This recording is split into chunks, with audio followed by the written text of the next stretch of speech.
remember the exact moment, don't you? Maybe it was a text you weren't supposed to see. Maybe it was the way their eyes shifted when you asked a simple question. Maybe it was nothing as dramatic as a single moment at all. Maybe it was the slow, terrible dawning of something you had refused to believe for months, maybe years.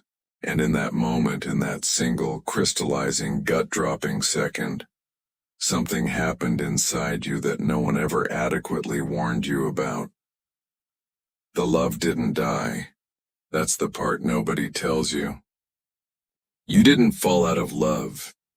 You didn't suddenly stop caring. The love, that enormous, real, consuming thing you had built inside your chest like a cathedral, it stayed. Every brick of it. Every stained glass memory. Every candle you had lit in the name of that person. What changed was the foundation beneath it. And when you realized the foundation was a lie, that it had always been a lie, the whole cathedral didn't collapse. It just floated, untethered. Every beautiful thing you had built was still there, but now it had nowhere to stand. And that is a very specific kind of pain. Not the pain of losing someone. The pain of losing someone who, as it turns out, may never have existed the way you thought they did. Welcome. If you are here right now, watching this video maybe at 2 a.m., maybe with tear-stained cheeks, maybe with that hollow feeling in your chest that you don't quite know what to do with, I want you to know something before we go any further. You are not weak for having loved so completely. You are not stupid for having believed. You are not broken for how much this hurts. What happened to you was real, and we are going to talk about all of it together. We're going to talk about what it means when love, the love you thought was the real thing in your life, turns out to have been a lie the whole time. Not a misunderstanding, not a growing apart, not a love that simply faded. A lie, constructed, maintained, delivered with a smile. We're going to talk about why it happens, how it happens, what it does to the person on the receiving end, and most importantly, how you come back from it. How do you learn to trust again? Not just other people, but yourself. This is going to be a long journey today. Get comfortable. Make yourself some tea. Pull a blanket over yourself if you need to. Because this is going to be one of the most honest, most thorough, most emotionally real conversations we've ever had on this channel. Let's begin. To understand what it means when love was a lie, we first have to understand something that might seem counterintuitive. Most of the love you felt was not a lie. Let me say that again because I want it to land properly. Most of what you felt, the butterflies, the warmth, the safety, the joy, the electric charge of their name on your phone screen, that was completely, entirely, devastatingly real. Your love was not a lie.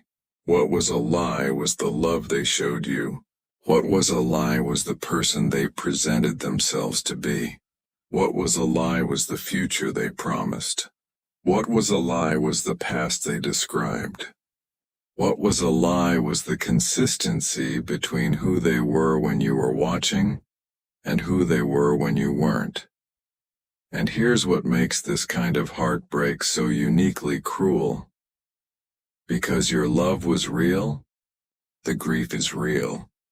But because their love was performance, you can't even grieve the relationship cleanly. You're grieving something that was partly a ghost, a person who was partly real and partly a character they were playing. That is deeply disorienting. Grief counselors have a term for it: ambiguous loss. It's the kind of loss where the thing that was lost is difficult to define. Did you lose a person? Did you lose a relationship? Did you lose a version of someone that never actually existed? Did you lose your own ability to trust your perceptions? The answer in many cases is yes. All of the above. And that complexity is part of why recovering from a love built on lies is so much harder and takes so much longer than recovering from an ordinary heartbreak. What does love built on lies actually mean? Before we go any further, let's define our terms because not all deception in relationships looks the same. There's a spectrum here and it matters. Level 1. Lies of omission and self-presentation. At the gentlest end of the spectrum, we have the lies most of us tell during the early stages of romance. We present our best selves. We hide our messiest insecurities. We don't mention that we cry at dog food commercials or that we haven't called our mother back in 3 weeks or that we sometimes eat cereal for dinner. This is human. This is normal. This is not what we're talking about today.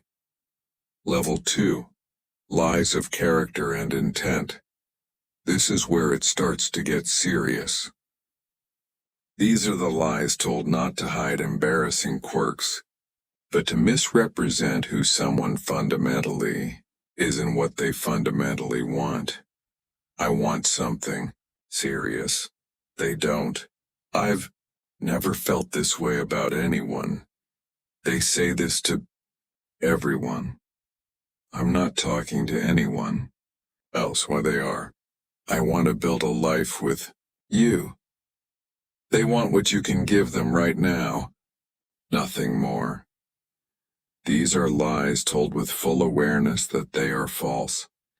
Lies that shape the very foundation of the relationship you believe you're building. Level 3. Sustained character fabrication. This is the deepest, darkest end of the spectrum. This is where someone doesn't just lie about their intentions, they lie about who they are, their personality, their history, their feelings, their entire emotional interior. They learn what you need to hear and they say it. They learn what kind of love you're looking for, and they perform it. They become, with terrifying precision, the person you were hoping to find. Not because they are that person, but because they are very, very good at becoming whoever the situation requires. Psychologists sometimes call these individuals chameleons. In more extreme cases, the behavior aligns with what we understand about certain personality disorders.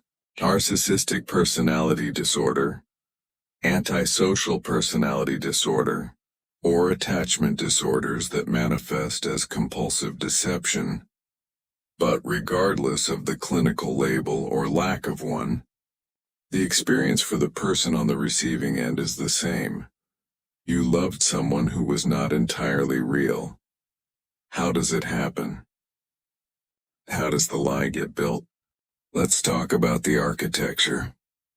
Because a sustained romantic deception is not a simple thing. It doesn't happen overnight. It is built brick by brick, usually across weeks and months and sometimes years.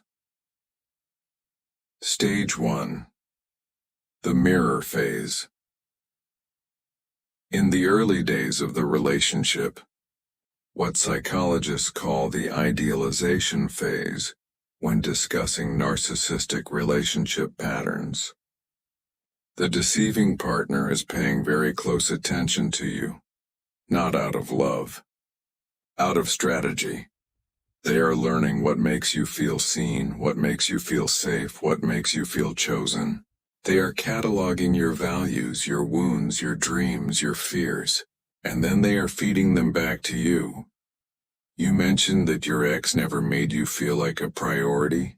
They will make you feel like the most important person in the world, at least for now. You shared that your deepest fear is being abandoned. They will offer extraordinary reassurance, intense, almost overwhelming affirmations of commitment. You said you always wanted someone who loves books or hiking or old films or cooking at home. Watch how quickly those things become their favorite things too. It feels like magic. It feels like you found your person. It feels like the universe finally heard you. What's actually happening is something far more calculated. Stage 2. The investment trap. Once they have established the mirror, once you feel seen and chosen and special, the second stage begins. And the second stage is about deepening your investment before they reveal the cracks. More time together, meeting your friends, maybe your family, big conversations about the future, children, travel, growing old together, declarations of love, moments of apparent vulnerability where they open up to you in ways they claim they've never opened up before. Each of these moments is a thread, and they're weaving a tapestry of a relationship so beautiful, so meaningful, so real, that when the cracks start to appear, you will not be able to bring yourself to look at them clearly, because looking at them clearly would mean potentially losing all of this, and you are already too deep to imagine that. Stage 3. The slow reveal that you don't even notice. Here is one of the cruelest parts. The truth doesn't usually arrive in one dramatic moment. It seeps in slowly, through tiny inconsistencies that your mind immediately works to explain away. They said they'd call and they didn't. But they had a really good reason. They were distant for a week. But work was stressful.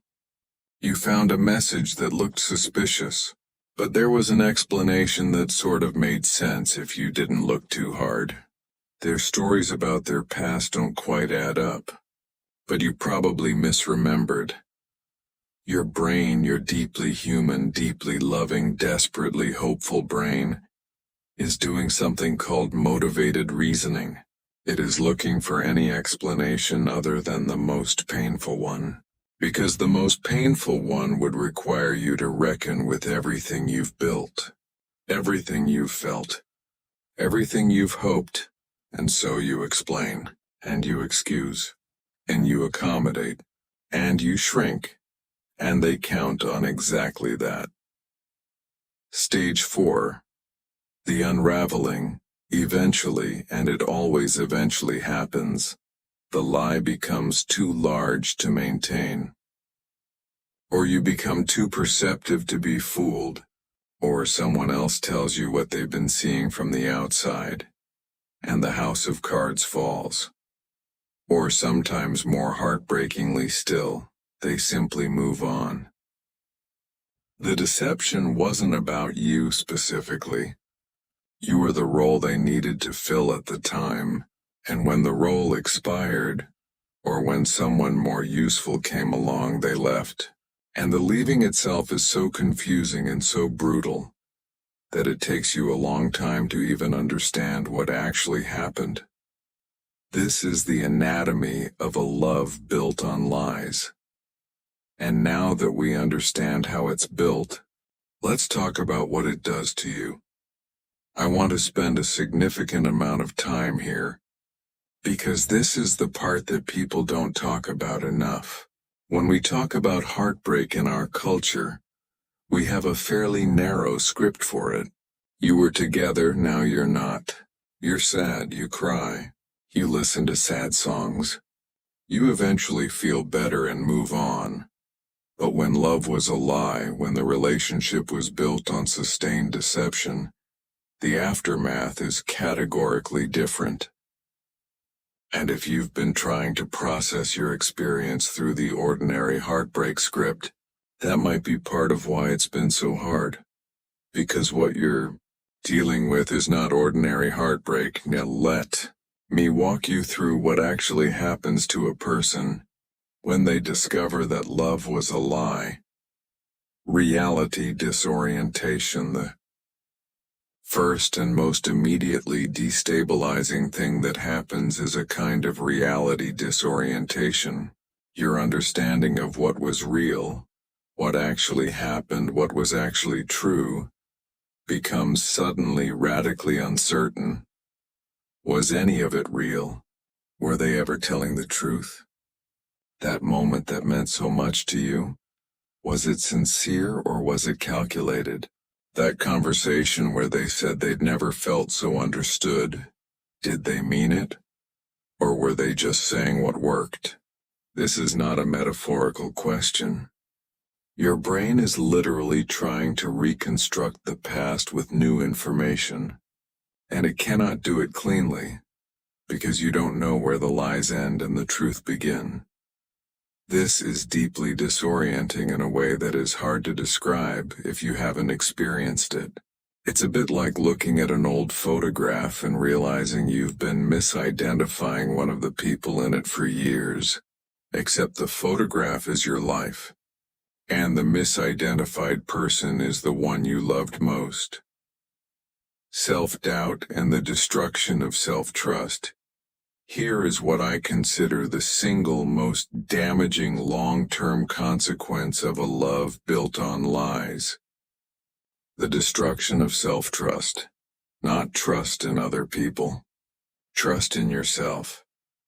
Because if you believe so completely in something that turned out to be false, if your gut told you this was right, this was real, this was good, how can you ever trust your gut again? This question haunts survivors of deceptive relationships. They become hypervigilant, not because they're looking for red flags in others, but because they no longer trust their own ability to read people. They second-guess their instincts. They minimize their perceptions. They ask, am I being paranoid? Even when they're being perfectly reasonable. This is, in a very real sense, a kind of psychological injury. And like all injuries, it requires specific care to heal, not just time, but intentional work. We'll get to that work. But I want to name it first. You are not bad at reading people. You are not naive. You are not stupid. You were targeted, and often deliberately, by someone who was very, very skilled at making themselves unreadable. Grief that has no clean object. We talked about ambiguous loss earlier. Let's go deeper. When you lose someone you love, grief has a clear object. The person. The relationship. The future you had planned together. You know what you're crying about, even if the crying is overwhelming. When love was a lie, grief becomes more complicated. Because you're grieving multiple things simultaneously. The relationship as you experienced it. The relationship as you thought it was, which may not have existed. The person you believed you loved, who may have been largely a performance. The future you had planned, which was built on a false foundation. Your own past self. The version of you who believed, who hoped, who loved, your sense of reality, your sense of your own judgment. These are a lot of things to grieve at once, and they don't all move at the same pace. You might make peace with the loss of the relationship, and then find yourself ambushed by grief over your lost sense of self. You might feel fine for weeks and then be flattened by the memory of a specific moment, and then the terrible question of whether that moment was ever real. This kind of grief is non-linear. It doesn't follow the stages. It circles back. It surprises you. It hides in unexpected places, and the worst part? People around you often don't understand why you're still not over it. Because from the outside it looks like a breakup. From the inside it's something far more fundamental. Trauma responses. It's important to say this clearly. For many people, being deceived in love, especially over a sustained period of time, is a genuinely traumatic experience. Not metaphorically traumatic, actually traumatic. This can manifest in a number of ways. Hypervigilance, a constant state of alertness. Always scanning for signs that someone is lying. Feeling unsafe even when there's no logical reason to. Intrusive thoughts. Repeated unwanted replaying of memories. Of moments in the relationship, of the moment of discovery. Of conversations that now make terrible sense in retrospect. Emotional numbness. The opposite of hypervigilance. A shutting down of emotional responsiveness as a protection mechanism. Feeling disconnected, flat, unable to feel joy even in situations that would normally bring it. Difficulty trusting. Not just in romantic relationships, but in friendships, in professional relationships, in casual interactions. A generalized erosion of the assumption that people mean what they say. Physical symptoms. Trauma lives in the body. Sleep disturbances, appetite changes, chronic fatigue, tension headaches, a feeling of physical heaviness. These are all well-documented physiological responses to relational trauma. If you are experiencing any of these things, I want you to know, this is not weakness. This is your nervous system doing exactly what it was designed to do. Protecting you from what felt like a profound threat. Your body and mind are responding to something real. 5. The shame spiral. Of all the things that happen in the aftermath, this might be the one I most want to address directly. Shame. Not the shame of having been wronged. The shame of having loved someone who wronged you.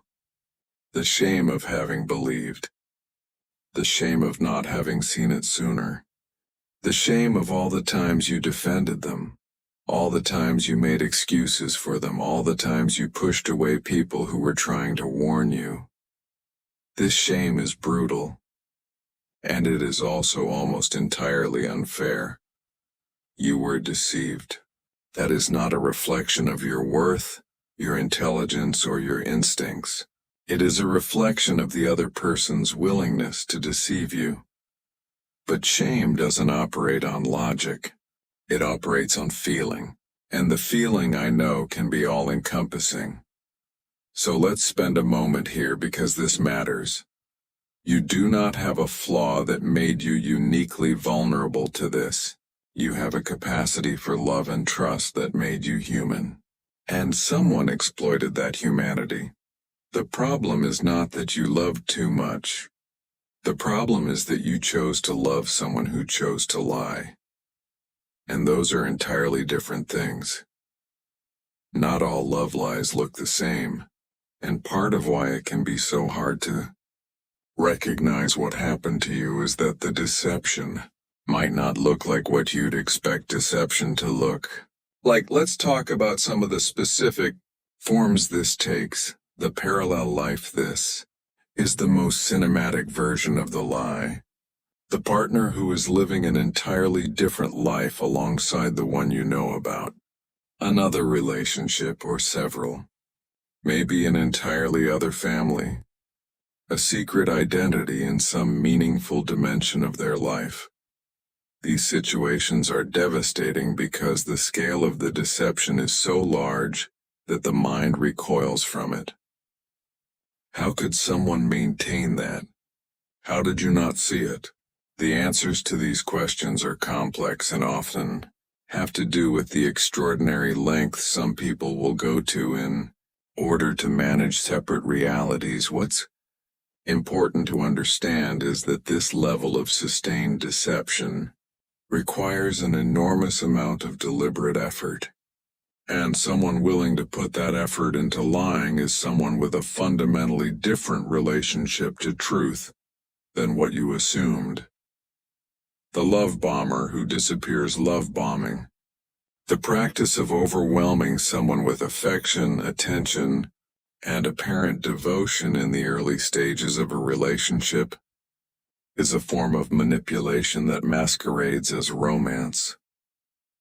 The extraordinary text message conversations. The gifts. The declarations of deep connection that come impossibly early. The "I've never met anyone like you."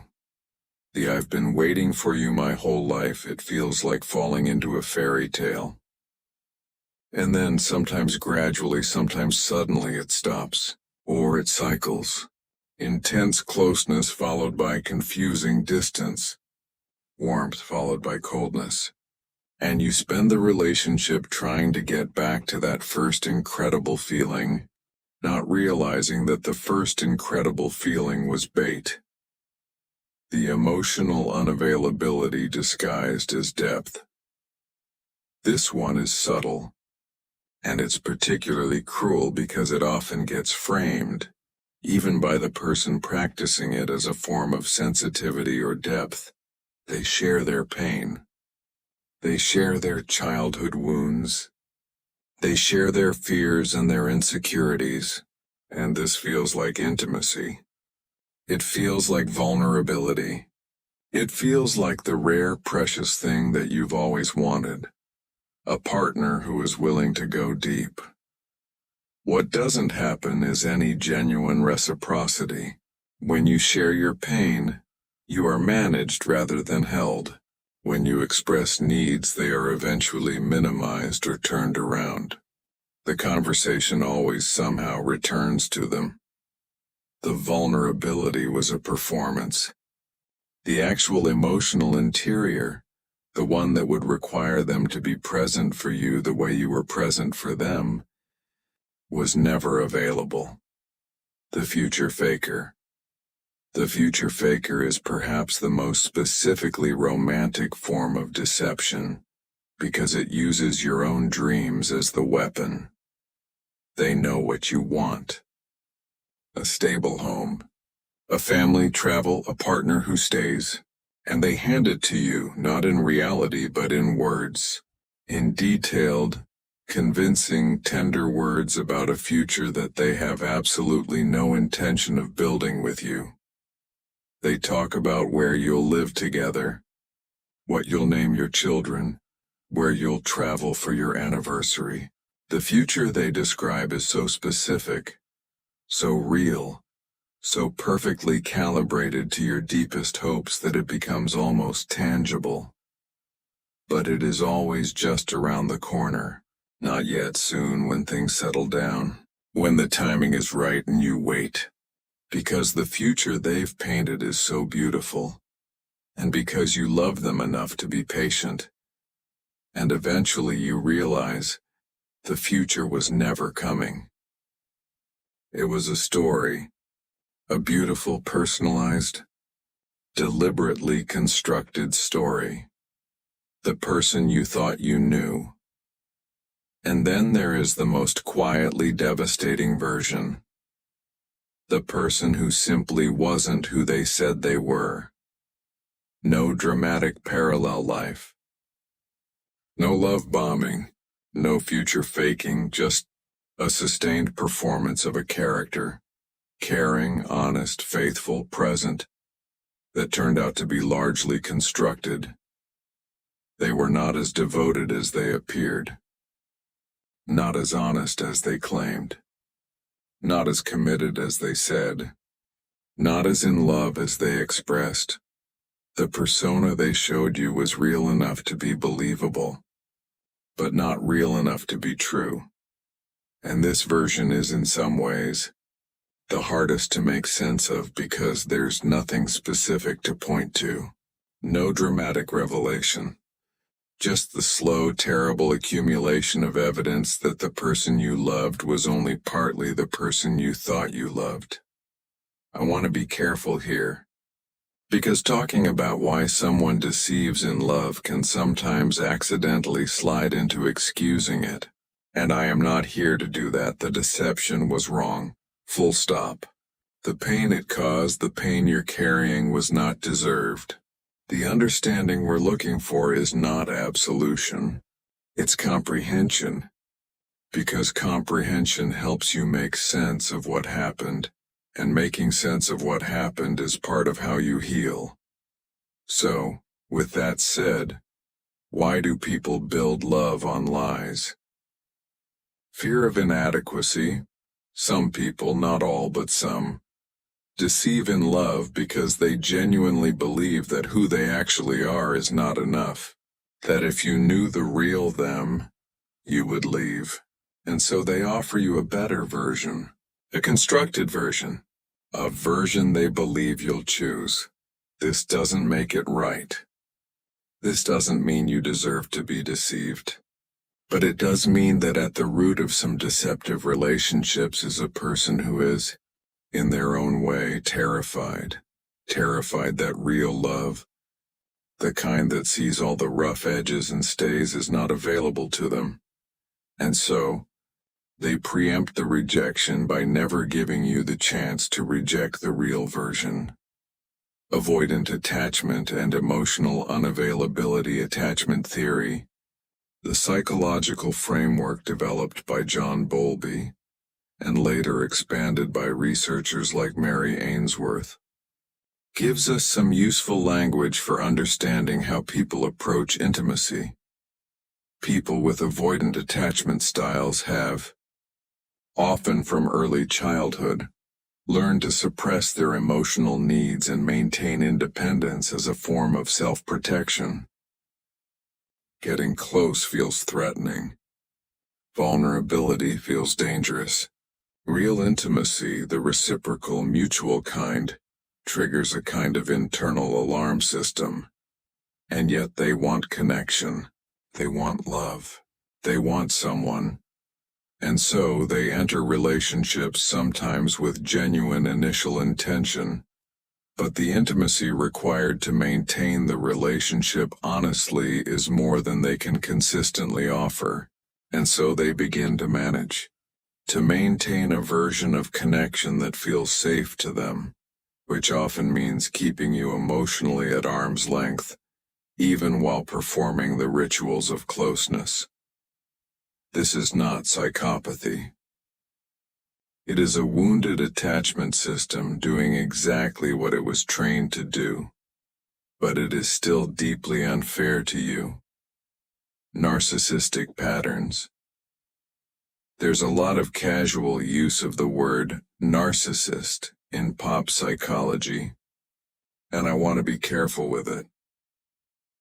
Not everyone who deceives in love has narcissistic personality disorder, and using the label loosely can sometimes oversimplify complex situations. But there is a recognizable pattern, sometimes meeting the diagnostic threshold for NPD, sometimes existing subclinically, in which someone approaches relationships primarily through the lens of what they can receive from them: validation, admiration, material or emotional support, social status.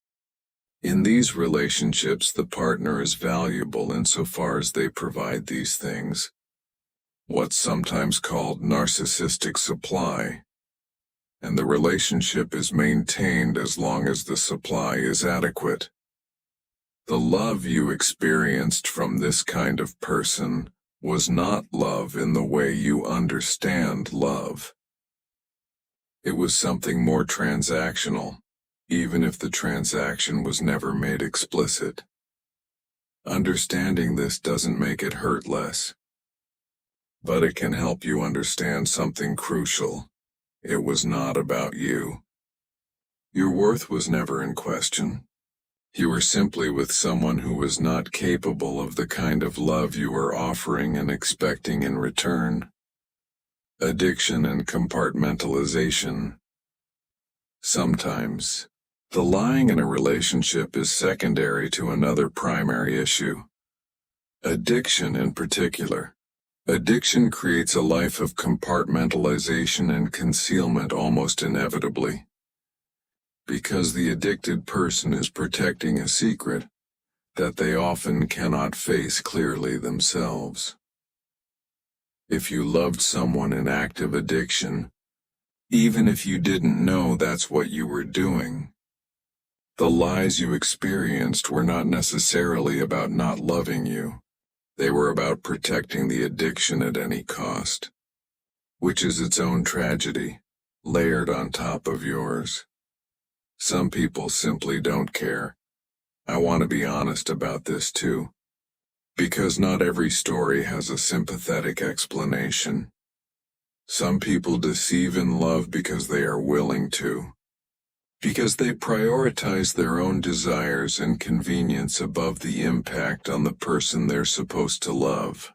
Because the pain they cause exists at a distance that doesn't register for them in a meaningful way. And for those people, the explanation is simpler and in some ways, worse. They made a choice repeatedly. They chose the lie and they kept choosing it. And you paid the cost of that choice. There is no psychological framework that makes that okay. And naming it as a simple moral failure, a choice made by someone capable of choosing differently, is not unfair. It is honest. Because one of the things that haunts people who have been through a love built on lies is the retrospective recognition of signs they missed. Moments that in hindsight were telling. Questions that in hindsight deserved better answers. Feelings they had but dismissed. Let's talk about those signs. And more importantly, let's talk about why you missed them, because the answer is not that you were stupid or willfully blind. The answer is that you were human. The inconsistencies that felt minor stories that didn't quite line up. Details that changed slightly between tellings. A timeline that was vague in suspicious ways. Explanations for absences that were just plausible enough to accept. When we love someone, our brain has a powerful bias toward charitable interpretation. We notice the inconsistency, and then we immediately find the most generous explanation for it. Because the alternative explanation, the one that says something is deeply wrong, is too catastrophic to entertain without more evidence. This is not a flaw. This is how trust works. We cannot go through life interrogating every inconsistency in the people we love. We would not be able to have relationships at all. What made your situation unfair is not that you applied this principle, but that the person you applied it to was abusing it. The gut feeling you talked yourself out of. Almost everyone who survives a deceptive relationship will tell you eventually that they had a feeling. A persistent low-level unease that they could never quite put their finger on. Something that felt not quite right even when nothing specific was wrong. Intuition is a real cognitive phenomenon. It's your brain processing enormous amounts of subtle social information below the level of conscious awareness and generating an emotional output. A feeling, and your feeling was trying to tell you something. But feelings need permission to be taken seriously. And when the thing you're feeling is suggesting is catastrophic, when the implication is that the love of your life might not be who they say they are, the stakes of being wrong about it feel enormous. If you're wrong about the feeling, you've damaged something precious. You've accused someone who loves you of something devastating. You've been paranoid and anxious and difficult, and so you quiet the feeling. You manage it. You give it a logical explanation that allows you to set it aside. You were not wrong for doing that. You were managing the impossible cognitive dissonance of loving someone while sensing something wrong. That is not blindness. That is one of the most human things there is. The times they made you feel crazy. Here we need to talk about gaslighting, because it is often a feature, not a bug, of deceptive relationships.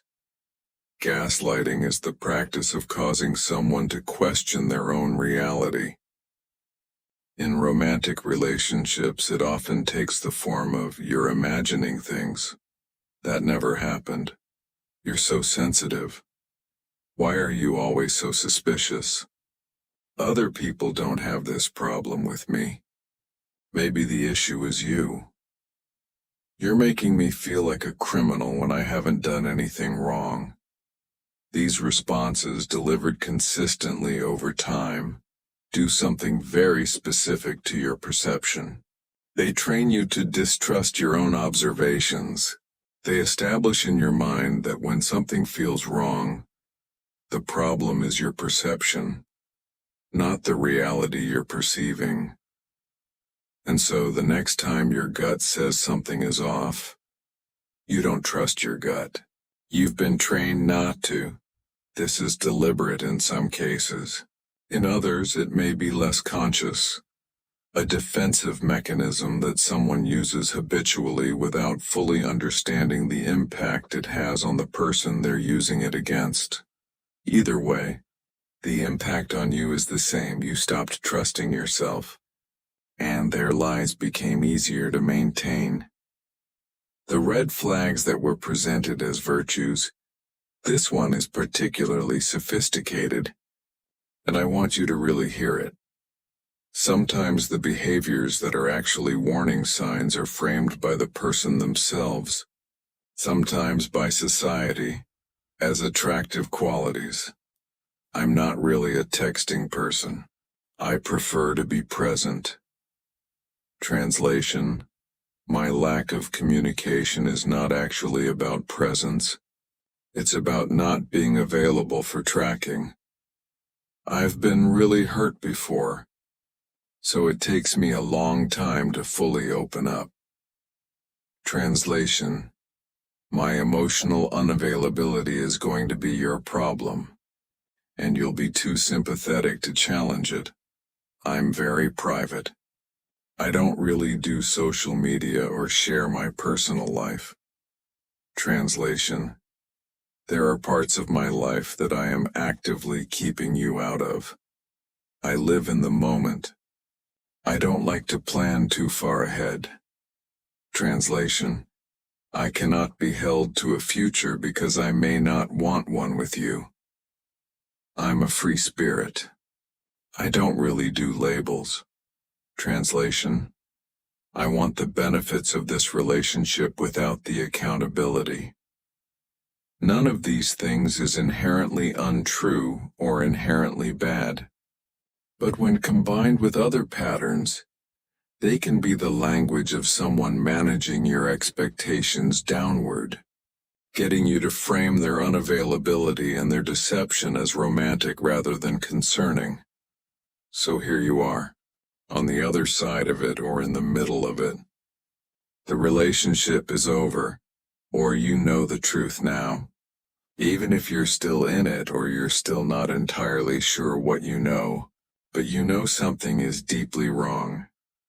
This chapter is about how to survive what comes next, not thrive, not bounce back, not glow up, just survive first. Because survival is the prerequisite for everything else. The first days and weeks triage, in the immediate aftermath of discovering that love was a lie, you are in a state of shock. Even if you've been suspicious for a long time, even if part of you knew, the confirmation is its own separate blow. Your nervous system is in crisis mode. Your thoughts are likely racing or, conversely, have gone strangely flat. You may be unable to eat or you may be eating compulsively. You may not be able to sleep, or you may be sleeping more than usual. Your concentration is compromised. Your emotional regulation is impaired. This is a state of acute psychological distress, and in this state, the most important thing is not to figure everything out. The most important thing is safety and stabilization. Reach out to someone safe, not to analyze what happened, just to not be alone. A friend, a family member, a therapist if you have one. Someone who can be present with you without requiring you to perform okayness. Give yourself permission to not function. I know this goes against the productivity-oriented culture most of us live in. But if you are in the acute phase of a discovery like this, you are dealing with a psychological crisis. You do not need to be functional right now. You need to breathe, limit your contact with them. I know this is hard.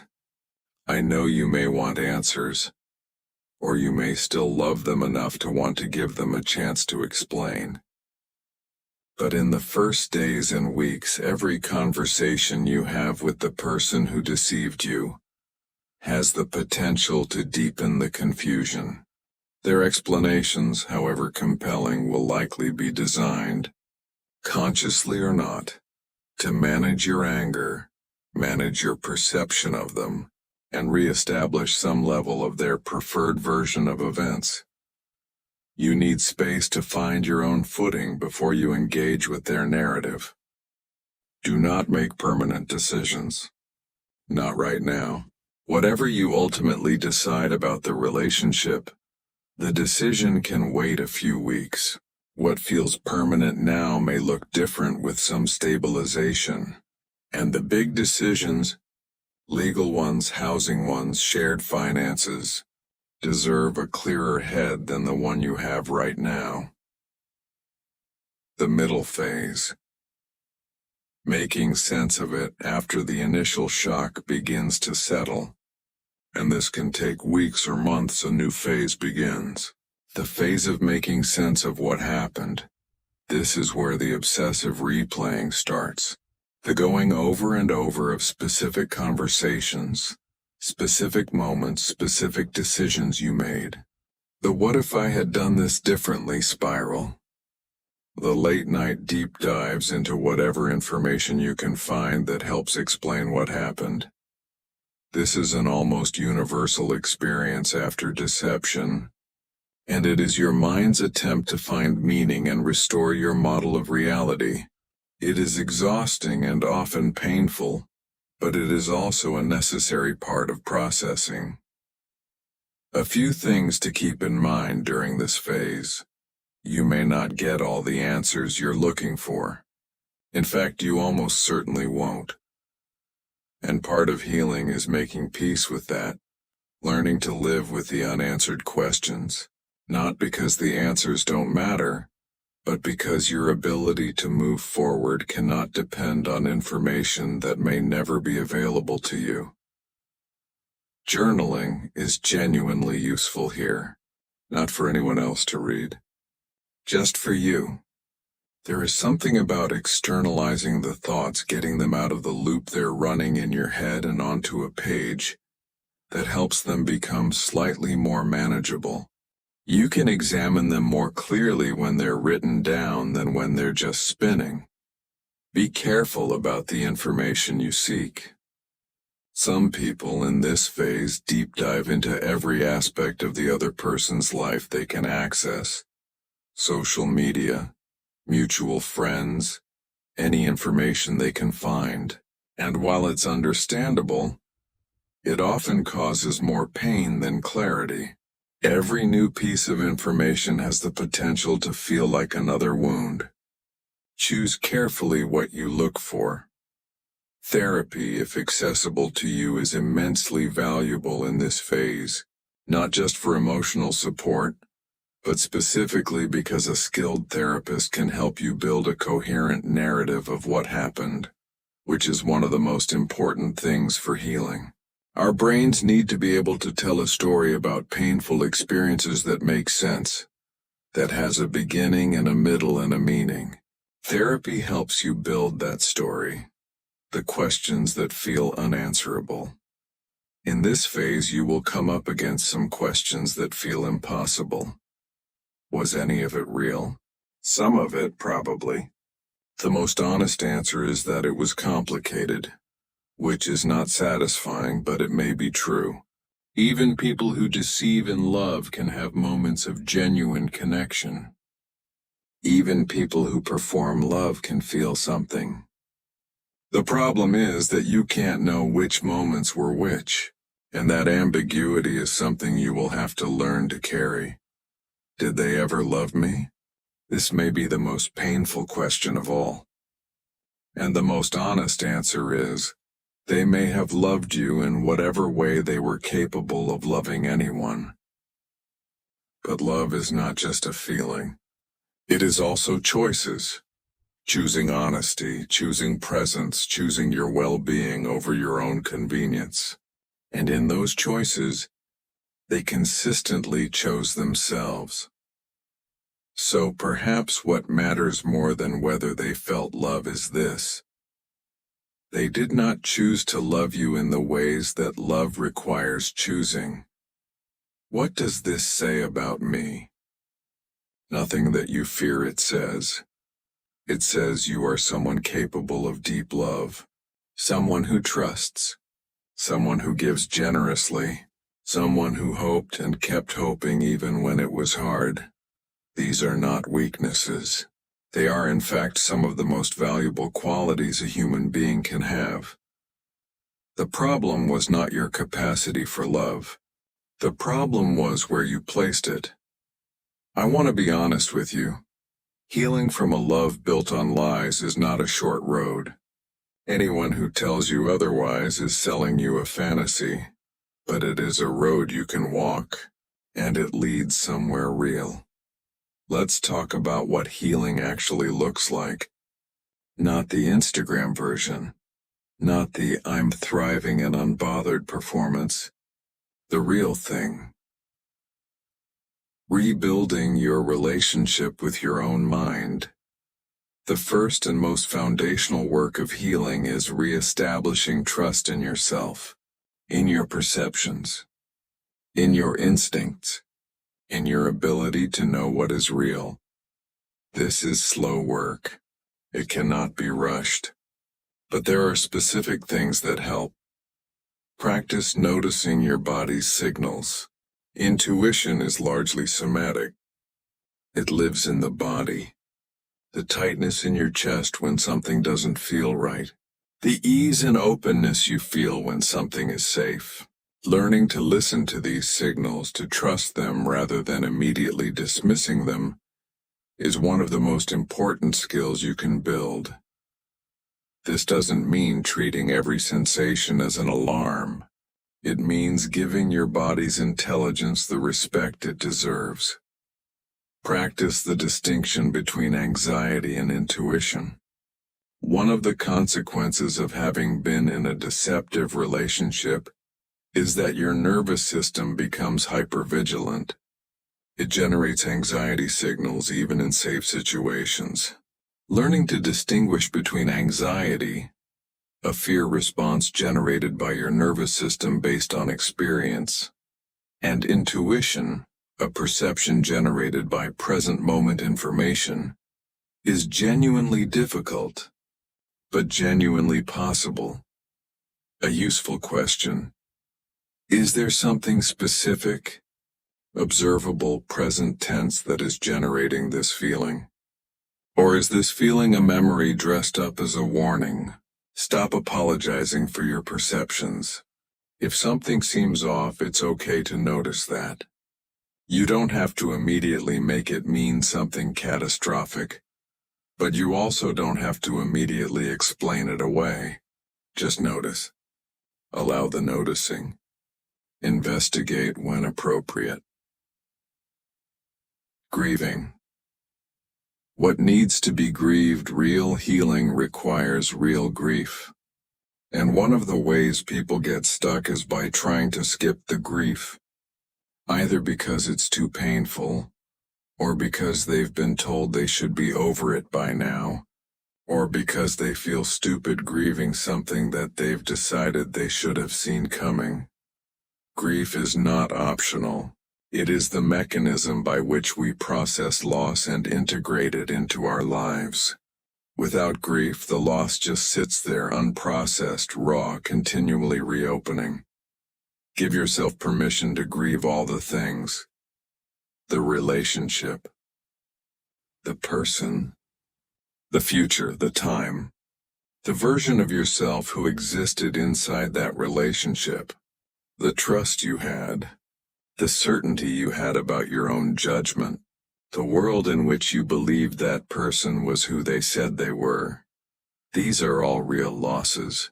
All of them are worth grieving. And then eventually, give yourself permission to grieve the end of the grieving. Because there comes a point at which staying in grief is a choice often made unconsciously. Because leaving grief feels like leaving behind something that was important. As if moving forward means that what happened didn't matter. It mattered. It will always have mattered. Moving forward does not erase that. The practice of radical honesty with yourself. Here is an uncomfortable truth. Healing from a love built on lies requires you to be extremely honest with yourself. More honest, perhaps, than you've ever needed to be. Not to blame yourself, but to understand yourself. What did you overlook and why? Not to flagellate yourself, but to genuinely understand the mechanisms of your own hope and fear. What made it hard to see? What felt too frightening to look at directly? What needs of yours did this relationship speak to? The need to be chosen, perhaps. The need to feel special. The need for certainty. The need for a particular kind of future.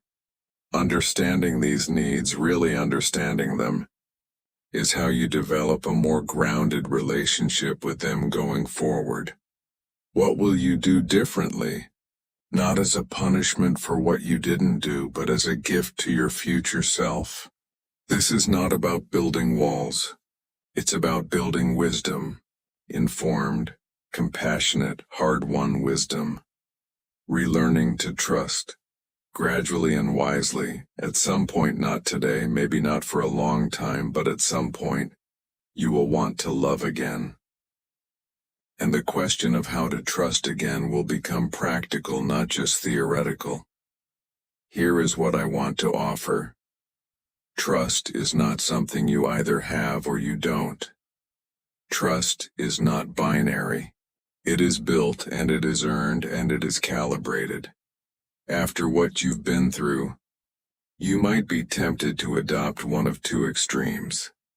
Either trusting no one, building walls that feel like protection but actually keep you imprisoned in isolation, or trusting everyone immediately again, an unconscious repetition of the pattern, a desperate hunger for the love you lost. Neither extreme serves you. What serves you is a gradual, earned, patient building of trust with individuals who demonstrate, over time and through consistent behavior, that they are trustworthy. Trust is demonstrated in the small things. Does this person do what they say they will do? Do their stories hold together? Do they treat you with consistent warmth whether things are easy or hard? Do they show up when you need them in ways that don't serve any obvious purpose for themselves? These small consistencies are the building blocks of genuine trustworthiness, and learning to look for them, rather than looking for grand gestures and overwhelming declarations of devotion, is one of the most important recalibrations you can make. Therapy and professional support. I've mentioned therapy already, but I want to say it again more directly. If you have experienced sustained deception in a romantic relationship, and especially if you are experiencing trauma symptoms, intrusive thoughts, significant depression or anxiety, or an inability to function, please seek professional support. Not because you can't do this alone. You are clearly strong. You've gotten this far. But because a skilled therapist provides something that cannot be replicated by podcasts or books or even really good friends, a trained professional who can see the patterns you can't, who can help you build the tools you need, who can hold space for your pain without judgment. EMDR, eye movement desensitization and reprocessing, has significant evidence behind it for processing relational trauma. Cognitive behavioral therapy, CBT, helps with the intrusive thoughts and the distorted self-perceptions. Attachment-focused therapy helps address the deeper wounds in how you relate to others, Somatic therapies help process the trauma that lives in your body. There are options. There is help. And seeking it is not weakness.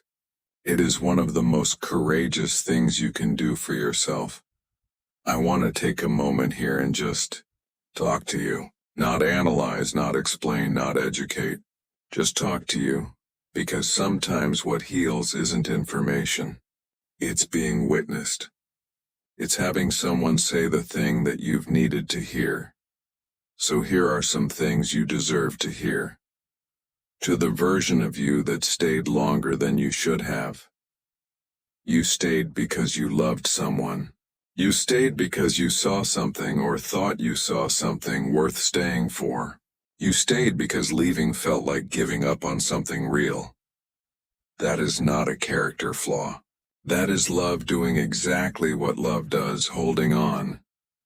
You did not fail by staying. You survived by leaving. And those are two very different things. To the version of you that makes excuses for them still, I understand. The love is still there. The good memories are still there. The version of them that you believed in is still, in some part of your heart, the one you're defending. But love is not a courtroom, and you are not required to argue their case. You are allowed to acknowledge that someone hurt you without reducing them to a monster. You are allowed to say, I think they were capable of more. And also, what they did was wrong.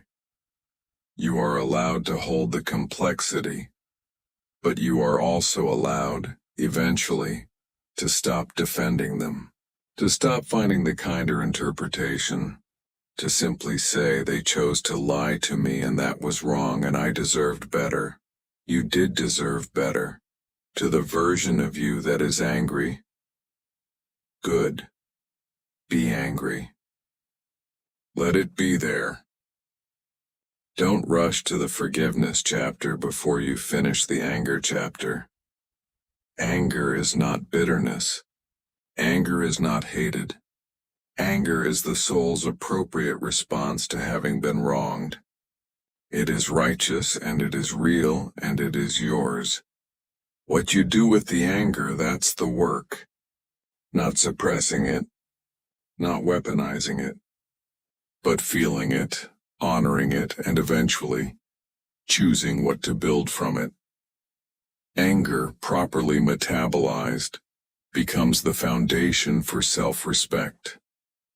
For boundaries, for the clear understanding of what you will and will not accept in your life going forward. Be angry, and then let the anger become something useful. To the version of you that wonders if you'll ever trust again. You will. Not today. Maybe not for a long time. But you will. Not because the hurt will disappear, but because the human desire for connection is stronger than the fear of being hurt. Not always, not for everyone, but for most of us the love we are capable of giving is bigger than the pain we've been given. You will learn to read the room more clearly. You will learn to take things more slowly. You will learn the difference between grand gestures and sustained reliability. You will learn to ask the questions that feel scary to ask. And somewhere in that learning, you will find the courage to try again. Not the naive courage of someone who has never been hurt. The deep, earned, eyes wide open courage of someone who has been through the fire and decided that love, real love, honest love, the kind that is built on truth, is still worth walking toward. To the version of you who feels like they wasted years. You did not waste years. I know it feels that way. I know when you look at the time you gave to this relationship and then look at the cost of it, the joy, the opportunities, the other paths not taken, it can feel like theft. But you cannot unlive those years, and living them, even in a relationship that was built on lies, taught you things about love, about yourself, about what you need and what you will not accept, about what real presence and real honesty feel like in contrast to performance. Those lessons cost you dearly, but they are yours, and you will use them. The years were not wasted. They were the education to the version of you who is afraid the story ends here. It doesn't.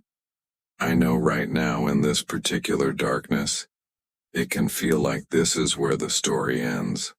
Like everything after this is just aftermath. Like the best parts of your life were back there in the time before you knew. But the best parts of your life are ahead of you. Not because what happened doesn't matter. Not because the grief is not real. But because you are still here. You are still capable of love. You are still capable of growth. You are still capable of joy. The person who made you feel small does not get to write the rest of your story. You do. There is a version of you that exists on the other side of this. And I want to tell you about them. They are not who you were before this relationship. You don't go back. But they are not defined by this either. They are someone who has been through something real and hard and clarifying. They carry some scar tissue. Every person who has loved and been lied to does. But scar tissue is stronger than ordinary skin. And the parts of you that were tested most severely are the parts that, once healed, become your greatest strengths. The gift of clarity, when you've experienced love built on lies. One thing that happens eventually with time and healing is that your bullshit detector becomes extraordinarily well calibrated. You know what love bombing feels like. You know the feeling of someone telling you what you want to hear. You know the particular texture of an explanation that is technically plausible, but emotionally hollow. You know these things in your bones. And that knowing, that hard-won, painful, precious clarity, is something no one can take from you. You will use it, not to be suspicious of everyone, but to be discerning. There is a difference. The depth of your empathy, people who have experienced deep pain, and who have done the work of processing it rather than numbing it, tend to develop an extraordinary capacity for empathy, for understanding what others are carrying, for being present with people in their own painful moments. What happened to you has enlarged you, in the most painful, least optional way, but enlarged you nonetheless. The people in your life going forward will be held by someone who understands suffering, who knows what it means to carry something heavy and invisible, who does not require others to perform okayness. That is a gift, one you paid for very dearly, but a gift, the relationship you'll build next time. And eventually there will be a next time. Not right now, not while you're still in the middle of this. But eventually, and the relationship you'll build, the one you step into with your hard-won wisdom and your calibrated discernment, and your understanding of what you will and will not accept, that relationship has the potential to be extraordinary. Not because you'll find a perfect person, but because you'll build something real, something you'll be able to look at and know with your whole body and your whole mind, that it is actually what it appears to be. That kind of relationship is available to you. It is waiting somewhere in your future. And the work you're doing right now, as hard and as painful and as unglamorous as it is the work of becoming someone ready to receive it. As we near the end of our journey today, I want to talk about what you carry forward. Because healing isn't about leaving everything behind. Some things deserve to stay. What you leave behind, the self-blame. You are not responsible for someone else's choice to deceive you. The shame. You loved. You trusted. You hoped. These are not shameful things. The responsibility for their healing. You do not owe the person who deceived you your understanding, your forgiveness, or your continued emotional labor. The belief that you are broken. You are not broken. You are someone who has been through something genuinely difficult, and who is doing the hard work of putting themselves back together. The idea that you have to rush. Healing takes as long as it takes. There is no deadline.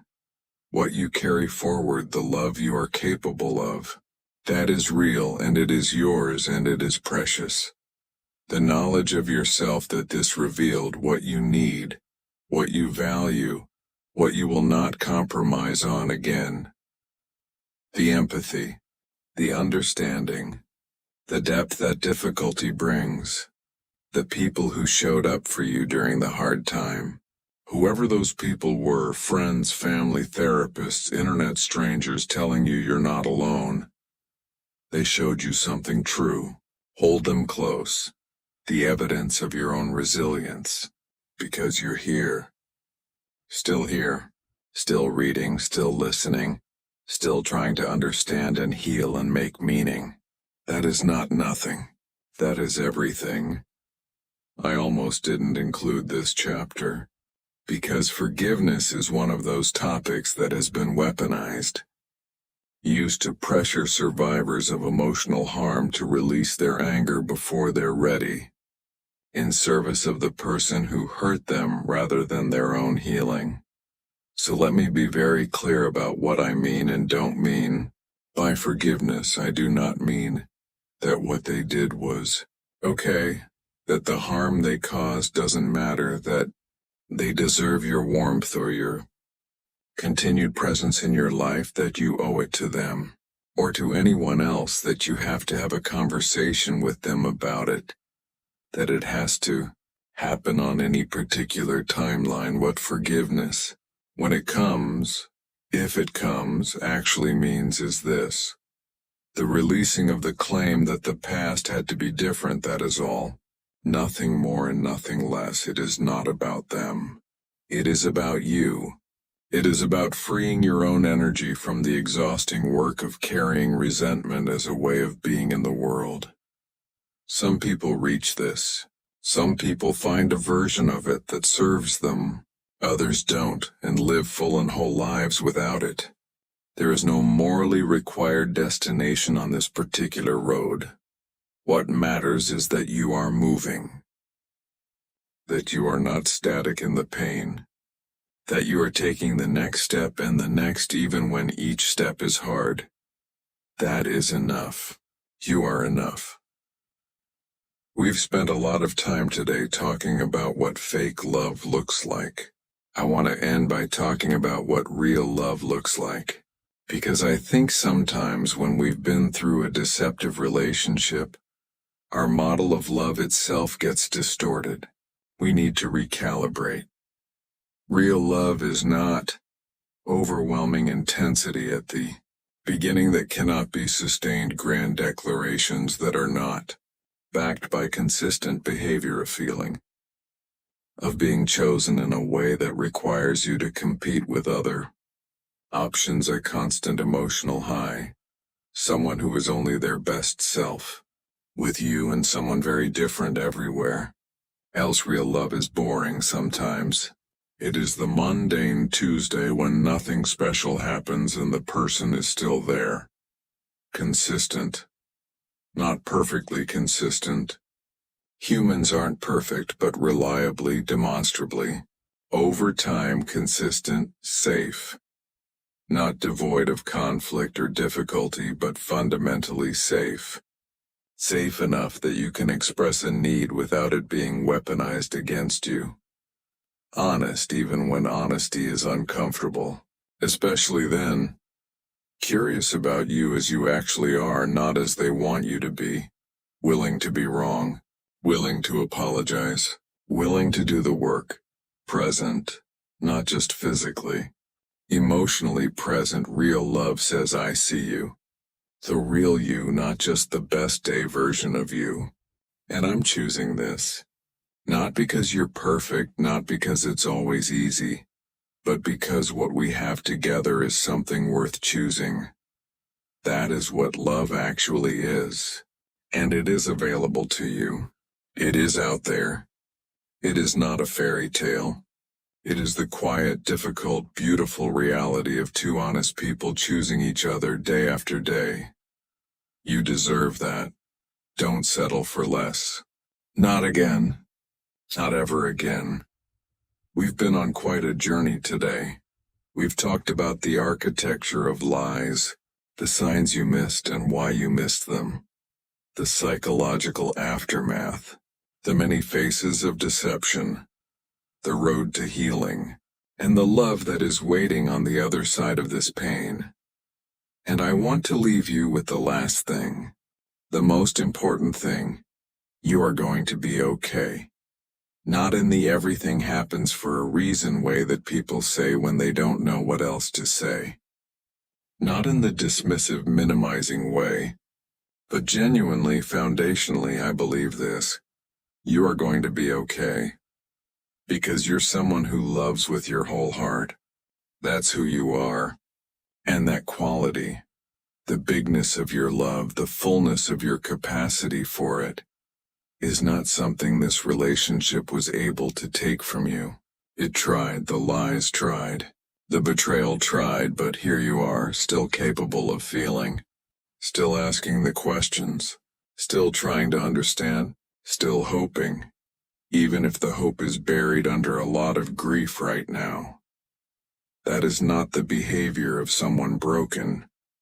That is the behavior of someone who is still, underneath everything, deeply and beautifully alive. Give yourself time. Give yourself grace. Give yourself the same compassion you would give to someone you love. And know this, the love you have to give, the real, enormous, honest love you carry, it deserves a real home. And someday it will find one. Thank you for being here today. Thank you for trusting me with this. Thank you for your heart. Please, if this video helped you even a little, share it with someone who needs it. Leave a comment. Tell me what resonated.